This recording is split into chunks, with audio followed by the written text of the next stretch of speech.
नमस्कार एस्पांडे YouTube channel. आज मैं पुनः आप लोगों के बीच क्लास 12 का वेक्टर का वीडियो लेकर के आया हूँ। मोस्ट इंपॉर्टेंट क्वेश्चन लेकर के आया हूँ और साथ ही साथ मैं आज की जो वीडियो में बताऊंगा वो आप लोगों के बिहार बोर्ड के लिए काफी उपयोगी रहेगा, क्लास 12 के बच्चों के लिए। साथ ही साथ MP board, UP board, Rajasthan board और झारखंड बोर्ड के लिए भी उपयोगी सवाल ये सब होंगे।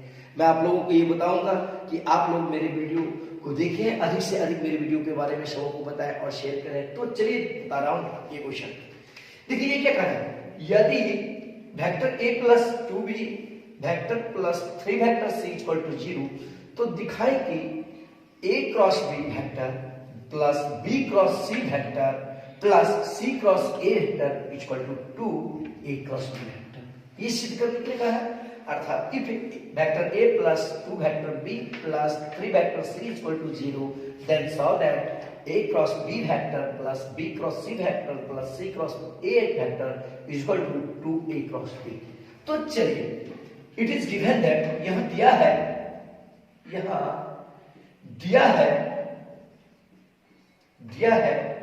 क्या दिया है हम, vector a plus 2b vector plus 3 vector c equal to 0।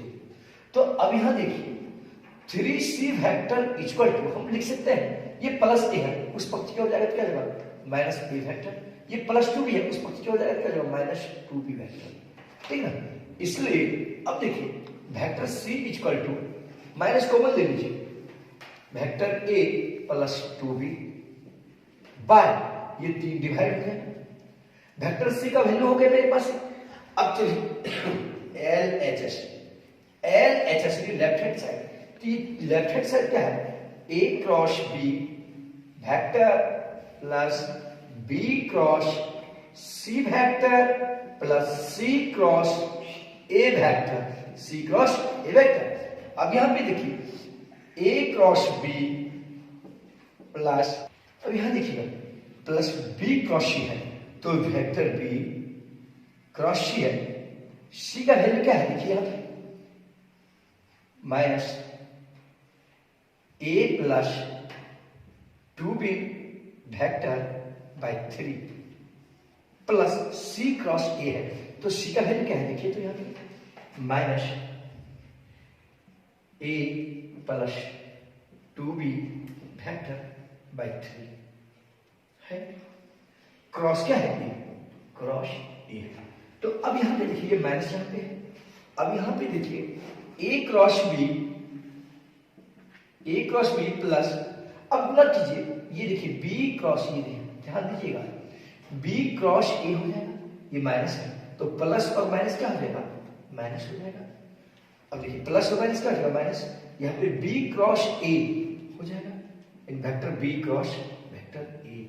अब देखिएगा ध्यान दीजिएगा, अब ये देखिए 2b वेक्टर क्रॉस b है तो b क्रॉस b हो जाएगा, तो प्लस 2b क्रॉस b। अब देखिए प्लस माइनस माइनस यहाँ पे कर दिया, बाय क्या है 3 है, पर फिर देखिए प्लस और माइनस क्या होगा माइनस। अब देखिए a क्रॉस a हो गया, यहाँ पे a क्रॉस a वेक्टर हो गया यहाँ पे पुनः। अब देखिए प्लस 2b क्रॉस a, तो 2b क्रॉस a बाय क्या हो गया, ये तो आप समझ गए, b क्रॉस a हो गया यहाँ पे, फिर b क्रॉस b यहाँ पे हो गया, 2 तो पहले से ही था, उसी प्रकार देखिए a क्रॉस a हो गया, अब 2b क्रॉस a हो गया। अब एक सूत्र होता है याद रखिएगा, a cross a equal to 0 और b cross b equal to 0 होता है। तो अब यहाँ पे देखिए a क्रॉस b माइनस, अब देखिए b cross a by 3 plus, अब देखिए b क्रॉस b है तो इसका मतलब हो गया 2 गुना 0, क्योंकि b क्रॉस b का वैल्यू क्या होता है 0, फिर देखिए बाय क्या है 3 माइनस a क्रॉस a का वैल्यू क्या होता है 0 प्लस क्या है b cross a 2 into b cross a, ठीक। अब यहां पे देखिएगा, अब आप लोग सारे स्टूडेंट बटे क्या है 3। अब यहां पे देखिए a क्रॉस b माइनस, ये देखिए 2 गुना 0 केवल 0 हो गया, यहाँ पर क्या बच गया minus B cross a by 3, यहाँ पे क्या बचेगा minus 2 b cross A vector by 3। अब यहाँ पे देखिए याद रखिएगा, मैंने पिछले वीडियो में बताया था कि A cross B cross A vector है, माइनस बी क्रॉस ए वेक्टर है, मैं पिछले वीडियो में बताया। इसको हम लिख सकते हैं प्लस ए क्रॉस बी वेक्टर, ठीक है ना। माइनस बी क्रॉस ए क्या लिख सकते हैं, ए क्रॉस बी लिख सकते हैं। तो अब यहाँ पे देखिए वेक्टर ए क्रॉस बी, अब इसको उलट देंगे तो देखिए प्लस हो जाएगा कि नहीं, इसको हम लिख सकते हैं ए क्रॉस बी वेक्टर बाई 3। पुनः इसको भी उलट दीजिए तो इसको भी क्या लिख सकते हैं plus 2 a cross b vector by 3। अब देखिए a cross b a cross b a cross b समस्या को बना रहा है, ए क्रॉस बी यहां भी है, ए क्रॉस बी यहां भी है और ए क्रॉस बी यहां भी है। तो अब यहां पे देखा जाए ए cross b a cross b a cross b समस्या कॉमन ले लेंगे, तो ए क्रॉस बी कॉमन ले लेंगे। तो यहां पे देखा जाए जब ए क्रॉस बी यहां से कॉमन लेंगे तो नहीं कुछ तो एक यहां पे बुला एक हो गया प्लस, अब देखिए यहां ए क्रॉस बी को ले लिया, क्या बचेगा 1/3 बच गया प्लस, अब देखिए यहां से ए क्रॉस बी को ले लेंगे तो 2/3 बच गया, 2/3 बच गया, 2/3 बच गया, 2/3। अब यहां देखिए नहीं कुछ तो नीचे क्या है ए, तो अब ए क्रॉस बी,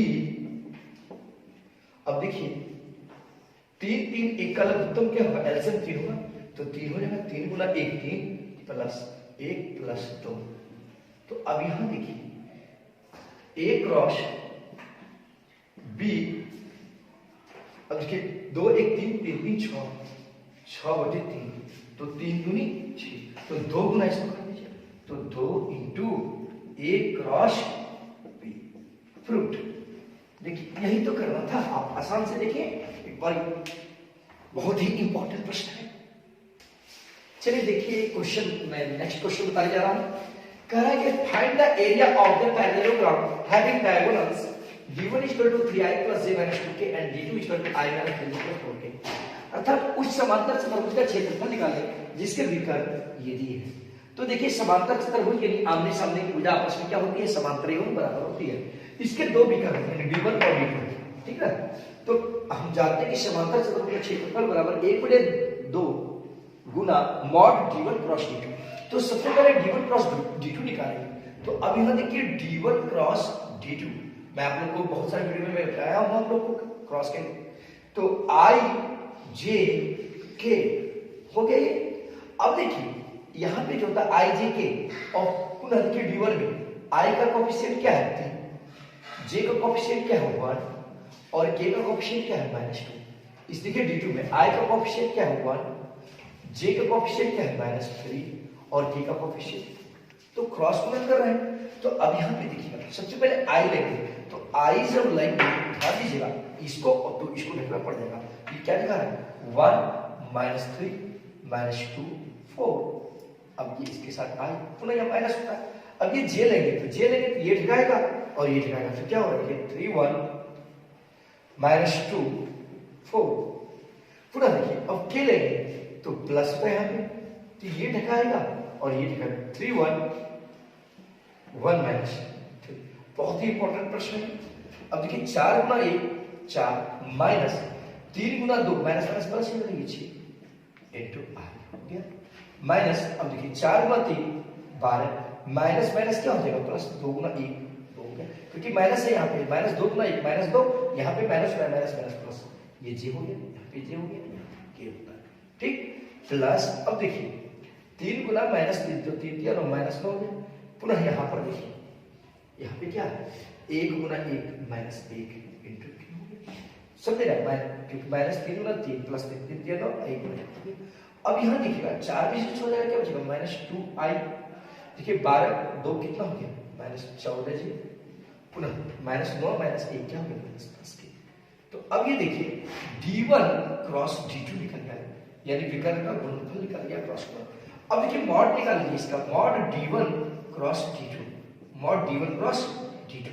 तो हम जानते हैं कि किसी का भी मॉड होता है x² + y² plus Z square का पूरे का रूट होता है। तो आई के साथ जो रहता है उसको एक्स कहते हैं, तो एक्स का मान क्या है -2, तो ये हो जाएगा आपका क्या -2 का होल स्क्वायर। वाई का जे के साथ जो रहता है वो वाई का मतलब क्या है -14, तो ये देखिए -14 का होल स्क्वायर हो गया। ठीक, फिर जेड का मान कितना -10, ये -10 का होल स्क्वायर हो गया। तो अब यहाँ पे देखिए 2 दूनी 4, 14 × 14 196, अब प्लस 10 × 10 कितना हो गया 100। अब यहाँ देखिए जोड़ेंगे 196 + 7 200 201 300, ये 300 हो गया। अब यहाँ पे देखिएगा तो मॉड d1 क्रॉस d2 चल रहा है, मॉड d1 क्रॉस d2, तो इस 300 को तोड़ सकते हैं। 5 × 5 25, 25 दूनी 50, 50 दूनी 100 और 100 × 300, इस 300 को तोड़े तो अब यहाँ देखिए ये 5 का एक जोड़ा निकल जाएगा और ये 2 का जोड़ा निकल जाएगा, तो अंदर में क्या हो जाएगा √3, तो 5 दूनी 10, 10 √3, यानी mod d1 cross d2 equal to क्या हो गया 10 √3। अब समांतर चतुर्भुज का क्षेत्रफल यानी एरिया ऑफ पैरेललोग्राम, यानी समांतर चतुर्भुज का क्षेत्रफल। तो अब देखिए समांतर चतुर्भुज का क्षेत्रफल 1/2 मॉड d1 क्रॉस d2, तो मॉड d1 क्रॉस d2 का वैल्यू कितना है देखिए यहाँ पे 10 √3। अब देखिए क्षेत्रफल जब भी निकलता है वो वर्ग इकाई होता है, स्क्वायर यूनिट होता है, वर्ग इकाई। तो अब देखिए 2 × 5 = 10 यानी 5 √3 वर्ग इकाई। बहुत ही इंपॉर्टेंट प्रश्न है, छात्र से इग्नोर नहीं करेंगे इस सवाल को, देख लें एक बार। ये बहुत ही इंपॉर्टेंट क्वेश्चन है क्लास 12 के लिए, वेक्टर के लिए। कह रहा है vector b = 2i + 3j - 2k का प्रक्षेप vector a = i + 2j + 3k की दिशा में ज्ञात करें, प्रक्षेप द्वारा प्राप्त सदिश भी प्राप्त करें।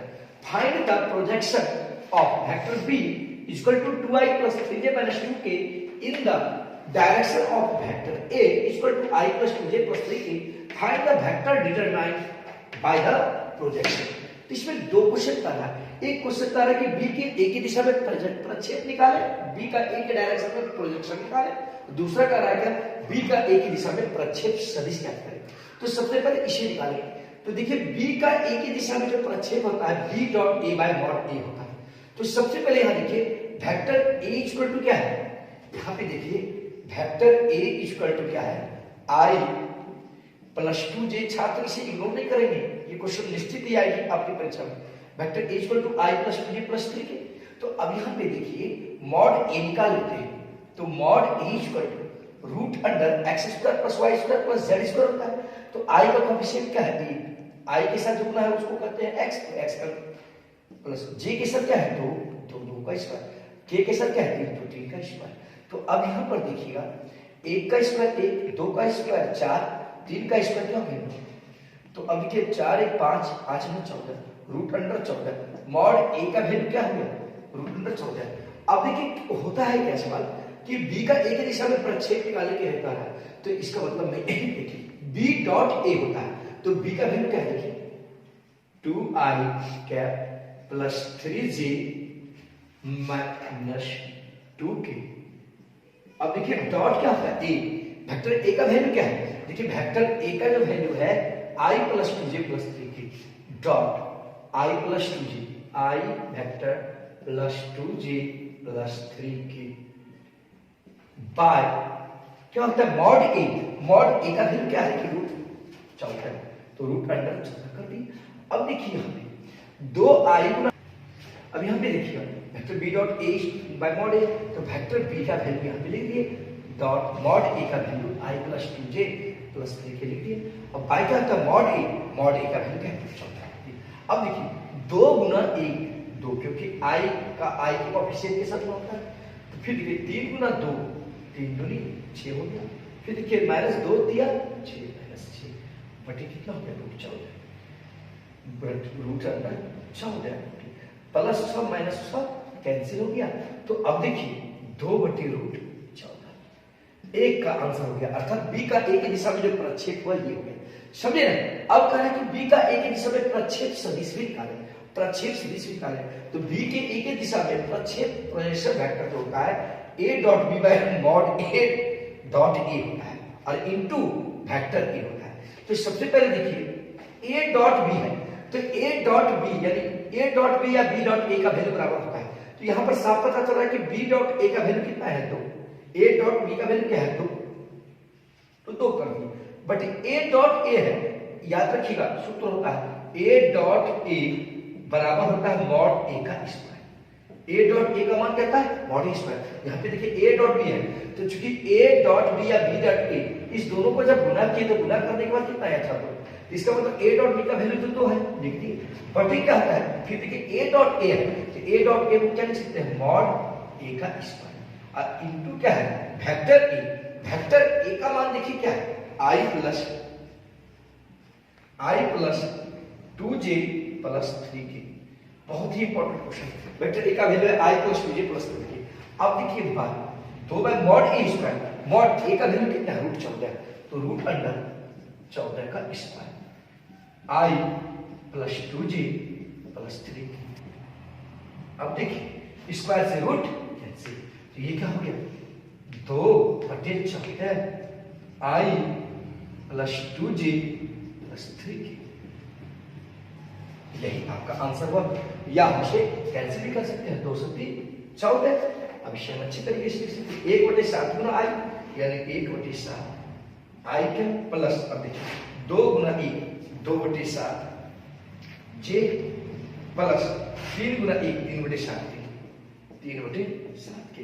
अर्थात ये बी का एक दिशा में प्रक्षेप सदिश हो गया, ये आंसर हो गया। ये छात्र आप इग्नोर नहीं करेंगे, या क्वेश्चन निश्चित एक बोर्ड में पहुंचेंगे। छात्र इस क्वेश्चन को आप इग्नोर नहीं करेंगे, यह क्वेश्चन भी बहुत ही इंपॉर्टेंट प्रश्न है आप लोगों के 12th बोर्ड के लिए। कह रहा है कि vector a equal to 5i minus 2j plus 5 को दो सदिशों की योग के रूप में इस प्रकार निरूपित करेंगे, उनमें से एक vector b equal to 3i plus k के रूप समांतर तथा दूसरा वेक्टर b पर लंब हो। Express vector a equal to 5i minus 2j plus 5k as the sum of two vectors such that one is parallel to vector b is equal to 3i plus k and the other is perpendicular to b। तो सबसे पहले हमको यहाँ पे कह रहा है यानी कि वेक्टर जो c है उसे निकाले और उसके बाद समांतर b के जो समांतर सदिश है उसे निकाले। तो सबसे पहले हम जानते हैं कोई भी सदिश वेक्टर b है तो वेक्टर b के समांतर सदिश लैम्डा इनटू b होता है, जहां लैम्डा स्केलर होता है, जहां लैम्डा क्या होता है, अदिश होता है। माना कि दूसरा सदिश वेक्टर c है जो कि b पर लंब है। तो सबसे पहले प्रश्न से देखिए क्या कह रहा है, अकॉर्डिंग टू क्वेश्चन कह रहा है वेक्टर a को दो ऐसे सदिशों के रूप में व्यक्त करेंगे, वेक्टर a इक्वल टू कह रहा है के रूप में बनेगा, उनमें से एक वेक्टर b पर क्या है, b के समांतर हो, तो b के समांतर क्या होता है लैम्डा इनटू b जो। अब दूसरा क्या कहता है b पर लंब हो, तो b पर लंब मान लीजिए कि वो वेक्टर c है, तो a vector a equal to lambda b plus क्या c। तो इसलिए अब देखिए c equal to vector a minus lambda into b equal to c होगा। अब vector a equal to lambda b plus c तो प्रश्न से ही कह रहा है, इसलिए c इक्वल टू ये प्लस में इस पक्ष की ओर जाकर क्या करेगा। तो अब यहाँ a का वैल्यू क्या है 5i cap minus 2j plus क्या है 5 cap minus lambda into b है। वेक्टर b का वैल्यू क्या है, वेक्टर b का वैल्यू क्या है 3i plus k 3i plus k equal to क्या हो रहा है c। यहाँ देखिए c का वैल्यू प्राप्त कर रहे हैं a minus lambda into b, a का वैल्यू लिखती है 5i minus 2j plus 5k minus lambda into b, lambda into b, b का वैल्यू है 3i प्लस k। अब देखिए 5i minus 2j plus 5k minus lambda into 3, ये देखिए 3 lambda i हो गया, फिर देखिए minus lambda into k, lambda into k हो गया equal to c, plus minus minus हो गया। अब यहाँ पे देखिए इसके साथ i और i कॉमन आ रहा है, तो 5 माइनस 3 लैम्डा i हो गया। फिर देखिए अब तो 2j, यहाँ 2j का कोएफिशिएंट है माइनस 2j। अब देखिए यहाँ से k और k कॉमन आ रहा है, तो ये प्लस 5 माइनस क्या हो गया lambda into k equal to c। यहाँ पे देखिए i और i को जब कॉमन लिए तो 5 माइनस 3 लैम्डा, देखिए माइनस 2j अकेला है, अकेला ले दी, फिर देखिए k और k कॉमन ले ली, वेक्टर k कॉमन ले ली तो 5 माइनस लैम्डा हो गया। अब देखिए वेक्टर c का वैल्यू हो गया। अब प्रश्न से क्या करेंगे, ये दूसरा वेक्टर c है वो बी पर लंब है। तो हम जानते हैं यदि कोई दो सदिश लंब होता है तो चूंकि सी परपेंडिकुलर बी, यानी सी वेक्टर बी पर क्या है, तो इसलिए c dot b equal to क्या होगा, जीरो। यदि कोई दो सदिश परस्पर एक दूसरे पर लंब हो तो उसका डॉट प्रोडक्ट क्या होता है, जीरो। तो c dot b equal to क्या है, जीरो। तो सी का वैल्यू देखिए है, सी का वैल्यू क्या है, 5 minus 3 lambda I minus 2g plus 5 minus lambda K. Dot क्या है, सी का वैल्यू क्या हो गया, डॉट बी। अब देखिए बी का जो वैल्यू है, बी का वैल्यू यहां पर क्या है, 3i प्लस के। बी का वैल्यू यहां पर क्या है, देखिए 3i प्लस के। तो 3i प्लस के कर दिए इक्वल टू क्या होता है, जीरो। दोनों का डॉट प्रोडक्ट क्या होता है, जीरो। तो अब यहां पे देखेंगे i का कोएफिशिएंट है, इधर भी i का कोएफिशिएंट है, तो केवल सेम टर्म वाला ही गुना होता है इसमें, तो i वाला ही टर्म गुना होगा। तो 5 माइनस 3 लैम्डा इनटू क्या हो गया, 3। 5 माइनस 3 लैम्डा इनटू क्या हो गया, 3। अब देखिए इधर j वाला है लेकिन इधर j वाला पक्ष नहीं है, इसलिए इसको नहीं लिखेंगे क्योंकि j cross k equal to 0, j cross i equal to 0 ही होगा। तो अब देखिए प्लस 5 माइनस लैम्डा, यहां भी 1 है, तो देखिए 5 माइनस लैम्डा गुना 1, तो 5 माइनस लैम्डा इक्वल टू क्या हो गया। तो अब यहां पे देखिए 3 गुना 5, 3 5 15, 3 3 9 minus 9 lambda plus 5 minus lambda equal to 0। 15 और 5 कितना हो गया, 20। अब देखिए 15 और 5 क्या हो गया, 20। अब देखिए minus 9 lambda minus 1 lambda minus 10 lambda equal to क्या हो गया, 0। अब देखिए 20 बराबर क्या हो गया, 10 लैम्डा। ये माइनस में उस पक्ष की ओर चला जाएगा, क्या होगा, तो lambda equal to 20 by 10, 0 0 cancel, तो लैम्डा इक्वल टू 2। तो लैम्डा का मान कितना हो गया, 2। तो अब हमको b के समांतर जो सदिश है वो निकालना है। तो एक सदिश देखिए मेरे पास क्या है, लैम्डा इनटू b, तो b के वेक्टर b के समांतर सदिश, समांतर सदिश क्या है, लैम्डा वेक्टर है, लैम्डा इनटू b है। तो अब देखिए तो लैम्डा का वैल्यू तो निकला, लैम्डा का वैल्यू क्या है, 2। लैम्डा का वैल्यू 2, वेक्टर क्या है b, वेक्टर b का वैल्यू क्या है, तो 3i प्लस k, तो 3i प्लस k। तो अब देखिए 3 दूनी 6 i 2 गुना k, अर्थात b के समांतर सदिश का एक आंसर ये हो गया। अब वेक्टर c भी निकालने का है जो कि b पर लंब है, तो वेक्टर c भी निकाल लेते हैं। वेक्टर c इक्वल टू देखिए क्या है, 5 माइनस 3 लैम्डा इनटू i, ठीक है। फिर देखिए माइनस 2j, फिर देखिए plus 5 minus lambda into k। ये देखिए वेक्टर c का वैल्यू है कि नहीं। तो अब यहां देखिए 5 माइनस 3 इनटू लैम्डा, तो 3 इनटू लैम्डा, लैम्डा का वैल्यू क्या है, 2 into i minus 2j plus 5 minus lambda, lambda का वैल्यू क्या है, 2 इनटू k, ठीक है। 3 दूनी 6, 5 minus 6 i minus 2j, 5 minus 2 यानी 3k। अब देखिए यानी वेक्टर c इक्वल टू 5 में से 6 घटेगा minus i minus 2j plus 3k, यही हो गया। अर्थात ये वेक्टर c जो हुआ ये वेक्टर b पर लंब है। हम इस वेक्टर b और वेक्टर c का जो डॉट प्रोडक्ट निकालेंगे वो 0 होगा। एक आंसर ये हो गया और एक आंसर ये। बहुत ही इंपॉर्टेंट प्रश्न है, समझे ना, इसे इग्नोर नहीं करेंगे। आज के वीडियो में इतना ही। वीडियो कैसा लगा कमेंट के माध्यम से मुझे अवश्य बताएंगे। साथ ही साथ मैं अभी और वेक्टर्स का बहुत सारा वीडियो लेकर के आ रहा हूं आप लोगों के 12th बोर्ड के लिए। आप इसे इग्नोर नहीं करेंगे छात्र।